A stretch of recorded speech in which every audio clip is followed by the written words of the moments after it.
ವ್ಯಾಪಾರಕ್ಕ ಬಳ್ಳಾರಿ ದೇಶಕ್ಕ ಹೋಗ್ತೇನೆ. ನೀನ್ ನಮ್ಮ ಗಂಗನ್ ಜೋಡಿ ನಮ್ಮ ಮನೆಯಲ್ಲಿ ಇರುವಂತೋಳ ಬಂದ ಮ್ಯಾಲ ನಿನ್ನ ಕೂಲಿನಾದ್ರೂ ನಿನಗ ಕೊಡ್ತೇನೆ.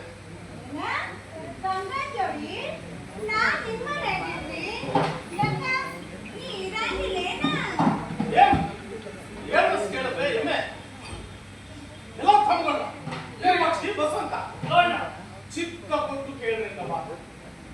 ನಾನು ಬಳ್ಳಾರಿ ದೇಶಕ್ಕ ಹೋಗ್ತೆ ನಾಯಿ ಹೋಗ್ತ ಮತ್ತೆ ನಾನು ಬರುವುದು ಪಂಚಮಿ ಸುತ್ತ. ನೀವು 3 ಜನ ಇರ್ಬೇಕ್ರಿ ನಕ್ಕೋತ ಮನೆ ಕೆಲಸ ಹೊಲ ಕೆಲಸ ಮಾಡ್ಕೊಳ್ತಾ ಗಂಗಿ ಬುದ್ಧಿ ಹೇಳ್ಕೊಳ್ತಾ ಇಲ್ಲೇ ತಿರುಪಕ್ಷಿ ಬಸವಂತ ಸಣ್ಣ ಹುಡುಗ ಬಲ್ಲಾಗ ತಿರುಗವು. ಅದೇನ್ ಬುದ್ಧಿ ರೀತಿ ಹೇಳೋದಲ್ಲ